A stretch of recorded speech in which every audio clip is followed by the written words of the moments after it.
wanted to post this little walkthrough of some of the online resources that you have available to you for this course. I know I often forget to mention this in class because since we're not sitting at computers. Under the content area of the course, there's a link for interactive examples, and I did have you, for a couple of problems, go look at them to make sure everybody knew where they were. But I wanted to remind you that these are cross-indexed with the exercises and examples in the book, and so they should provide additional practice for all the things that we're doing. So, for example, in section 1.4, there's an applet for negations of predicates, and so the question is, given a domain and a predicate, list the elements of the domain that make the negation true. So if the predicate is x greater than 4, then the negation of that is x less than or equal to 4, and so we would say the numbers 3 and 4 make the negation true. And you can see that they even have more complicated things that we have to think about with the negation of an and statement. So I think that's a valuable exercise type, and those come up again. There's a whole other set of them that involve just problems with implications. So some people had trouble with the idea of the negation of an implication on the quiz, and so this would be a place where you could practice and see if you can get the idea down while you're getting that feedback. In the section on mathematical writing, there are several kinds of examples that I think are useful. One of them is just an applet that asks you to provide counterexamples to a bunch of statements. So these are like the ones we did in class to get used to the idea that counterexamples are things that make the hypothesis true and the conclusion false. So for example, for this, I think maybe 9 is a counterexample, because 9 times 10 times 11 is not divisible by 4, and you see that that's a correct counterexample. So, and of course, some of these statements are true, which means you won't find a counterexample. You just have to go on to the next one. But all the ones in here that are true are things that are fair game for us to talk about in class for how to prove them, how to actually explain why they're true.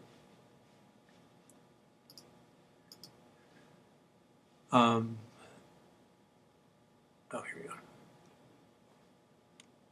If you like just sort of toy problems, I made some things that are scrambled proofs. So these are the lines of a proof mixed up. If n is even and m is divisible by 3, blah, blah, blah, blah. And so we know that proofs like that should start off asking the reader to give us an example satisfying the hypothesis. We then, phase 2, say what that means. Phase 3, we address the conclusion. And phase 4, we explain why that shows that things are the way they are. And you can check and see if that's right. The final example here is related to proof tracing, which some people have asked about. On the website, these are called proofreader exercises about tracing proofs. And so here's what a trace of a proof is supposed to look like. You have a finished proof in front of you, and to trace through it means that we want to play the role of the person reading the proof instead of the person who wrote the proof. So when these sentences are written, I want to actually follow them as if they're directions. So in the first line here, it says, let an odd integer be given and call it in. So as the person reading the proof, I should really do that. I should really pick a number like 17. And then I can read through the proof. So here's what it looks like on the computer. It highlights a line and asks, what value of n did I choose? So I'll say I pick 17, and then I move on to the next line.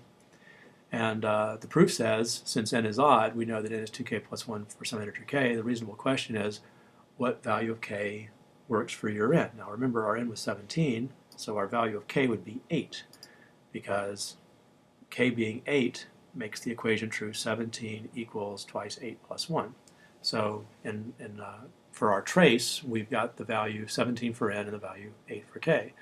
So I could ask myself then, when I just have an algebra line, I could just ask, are these things really equal for my numbers? So 3 times 17 is 51. Over here, I have 6 times 8 plus 3, also 51. So that works out fine for my example. All of these things really are true when n is 17 and k is 8. Then I want to make sure this is true. This is 51 again, so this is twice whatever this is. Remember, k is still 8, so 3 times 8 plus 1, 25.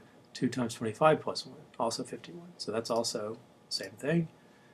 And then we just have to ask if we agree with these statements. So the bulk of the work is at the beginning to make sure that that really everything is being accounted for, but you can respond to every line of a proof all the way through as the reader of the proof as opposed to the one writing the proof. So that's what the exercises on the quiz are about, that's what the exercises in the book are about, and the applet allows you to practice those ideas. So, so in general, in the textbook, there are like a little lightning bolt next to some examples or exercises. Those are ones that are cross-indexed with, that are cross-indexed with this website, and the website also tells you which problems in the section these are like. So when you have exercises from the book, it's at least worth looking to see if there are applets that help you to investigate that concept before you actually have to do the problem on a quiz or on your homework.